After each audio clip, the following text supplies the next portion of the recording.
we're judging MGK because I think about this all the time for him. I thank God I didn't burst on the scene at 25. Yeah. Because like the way I thought at 25 and would have projected myself into critical mass. Yeah. You know what I mean? It would have not favored me for What sure. I thought was cool though is like, because if you ask me a question, I'm going to give you a real answer. Yeah. And he was straight up. He was just like, yeah, so what do you think this is? And I was like, all right, well, these are my thoughts on it. And that's heavy. Yeah. If you're asking me to describe your perception, where your career is at, all these different things, like I tell you honestly, and he was like, he reflected on it, he was like, oh, wow, I can see that. Yeah. A lot of people would fight for their perceived identity in that moment and be like, no, I disagree with you about these types of things. But like analyzing, it's like, oh, okay, I could see why that might be that. And I was like, oh, that was kind of cool. Yeah. He's so, man, every conversation I've ever had with him, he's so, even down to like this, I joked with you that night and I was like, I'm his publicist right now. That's how I feel. You know what I'm saying? I'm out here showing the world like this dude is so much, even when we got back to circle back to the him and M thing, is like, that's why I see so much of them in each other. I just think that he was so young during all of that too. You know what I mean? Like even what he did to initially make him mad into the battle era of like, you know, man, that dude's got a, you know, like we're watching this new video with him and I'm getting choked up watching his daughter get married and announce a child. Yeah. But equally, I'm just with MGK at MGK Day in Cleveland and he's got a 16-year-old that's like already taking college classes. Like, crazy, right? Genius kid. He's like, this dude flies every weekend from LA to go be a volleyball dad. You know what I mean? Like every weekend, I'm like, if people knew that about you, besides this picture of you wearing this fucking wild outfit, you know what I'm saying? Like it would be such a, I know how fast it made my shift of you. Yeah. You know what I mean? Whenever I'm talking to you and I'm seeing the consistency, I'm like, where you at? He's like, on my way to Cleveland. I'm like, damn, is he volleyball again this weekend? He's like, every weekend, dog, for 28. He quit touring. He took a year off of touring. Yeah. Tens of millions of dollars. Like, man, it's going to be like one of the last years I can watch her play. Yeah. Like, that's the kind of duty is it, like, where his spirit's at right and that's this the type of thing moment. that comes out when you share your personal life. But it's scary to share your personal life, too. Super. Especially when, I imagine, like, there's certain people in the industry that have... Their idea of like crafting a rock star is a very specific certain thing. Right.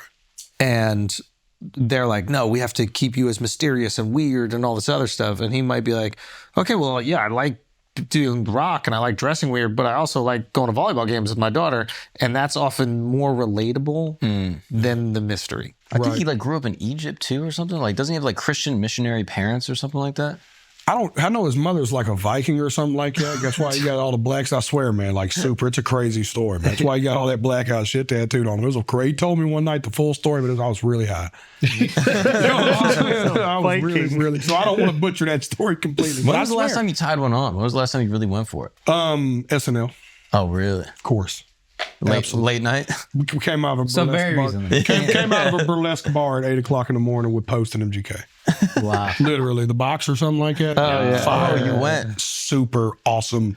Yeah, of course. Dude, listen, y'all. I'm from Antioch, Tennessee, dude. I played on Saturday Night Live. You know how fucking absurd that is? Yeah. Like, when you really start rapping, like, I tell people they know that I'm a criminal by my history and I talk about it openly, but if you just, like, seen it on a sheet of paper and then said, that guy played on Saturday Night Live, people like, get the fuck out of here. Dude, to that point, I listened to this sports station in Dallas. I always talk about it, but they said you performed at a cafe in a radio station. When I say cafe, I mean 2 vending machines, some small tables. I don't even know, like 99.5 The Wolf, I think, is there in Dallas. Story. I don't know how long ago that was. I don't even understand that part of your life. What is that journey like for you? What do you reflect on? Like, do you remember that moment? Yeah, for sure. That was just a few years ago too, man. That was just me going to radio and just trying to be like, yo, man, this is my record. I just would be honored if y'all take a chance to hear it. I was just like telling my story, you know what I mean? But even the early, dude, we played bars for, when you see my show, and Dove will attest for this, it reeks of a man who's done 1,000. You know what I mean? Like, does that make sense? Yeah. Like, I joked with Schulz when I was like, have you ever had a shit on stage? But I knew that he's done enough shows that there was a story there. There's no way you've stood on that many stages and the bubble guts haven't hit you to the point of being like, I got to get the fuck off here.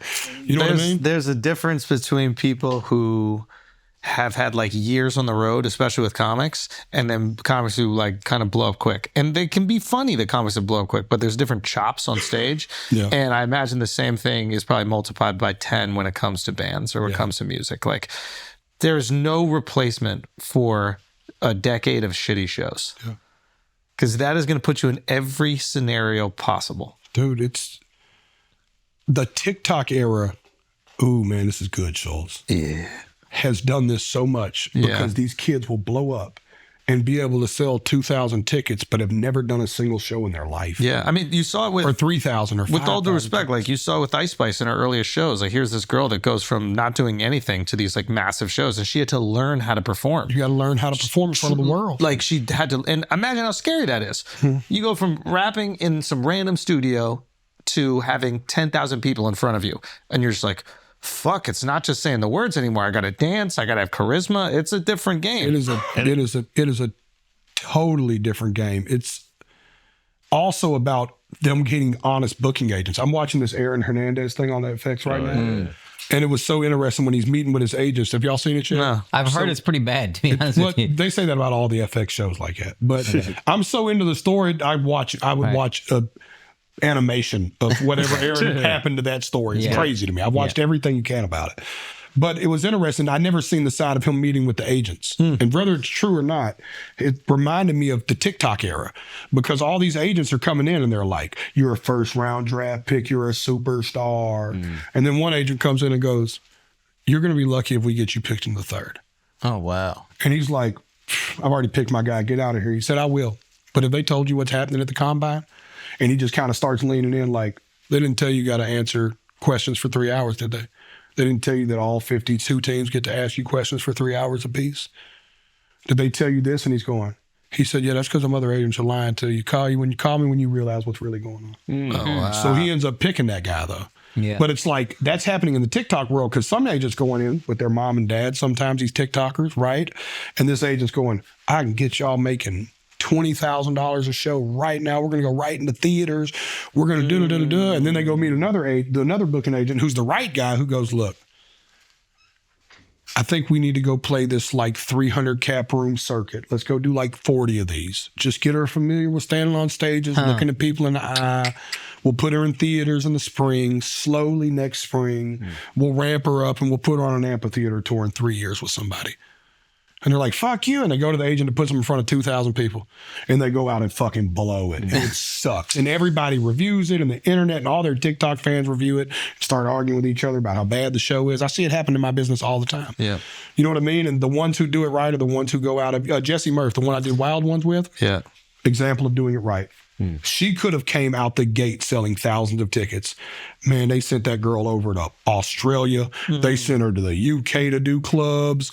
They had her going and doing abroad shows before she was doing big domestic shows. Like, let her go figure it out. You know, like it was. Get your chops over there. Figure out, get comfortable. And that also shows how smart she was. Yeah. That she was in no rush. She was just like, yeah, I know. What I love about Jessie is she's like my little sister. She's so confident in what she does. Yeah. She's like, I'm here. Yeah. I just needed somebody to see I could do this. I'm going to do this forever. Yeah. That's how she thinks. So she wasn't in no rush. You know what I mean? She really cut her teeth. And even then, just when she comes out with me at MSG, I'm after that night, I'm like, I tell my wife, I'm like, is that not a different person from even just who came out with me at Jingle Ball MSG last year? Yeah. She was like a completely different person. I was like, just watching her, you know, she'll be in arenas probably next year if I had to guess. Wow. At least amphitheaters.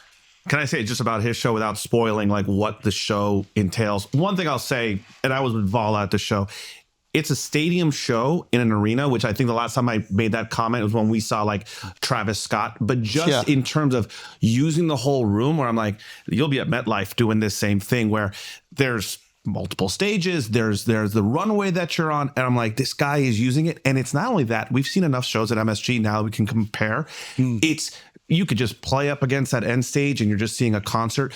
You're blocking, like meaning like the positioning that he's going between songs, and when he's moving around these runways to the audience, like the entire arena is his production is changing. Things are lowering. The skull, everything was just so perfectly planned that you're like, this guy's done this for years, and he wouldn't waste, like, to do that level of production. You can't cheat that. Like, that's something where we can now keep on adding it. You're probably part of the production. You told us how many trucks you have coming into that, but that show, if anyone could see this on the road, 23 trucks. Spectacular. And Not New to York give everything surprise. away, but let me give everything. No, I didn't. No, you think that was You giving did a away? very You're all, tasteful. you're all okay. in store. We'll cut whatever, but I didn't give anything. But you could tell who came out. Yeah. MGK came out. Busta Wiz Bus. Khalifa came Busta out. Bus. Bus came out. No, this Wow. MSG. Yeah, MSG.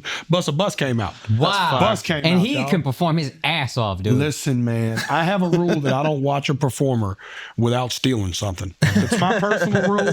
The good ones borrow, the great ones steal. That's my rule. If I come see you, stole something from you the other night, it's what I do. I'm coming, I'm watching, I'm stealing. I love it. And Bus was on my stage for 4 minutes and I stole something.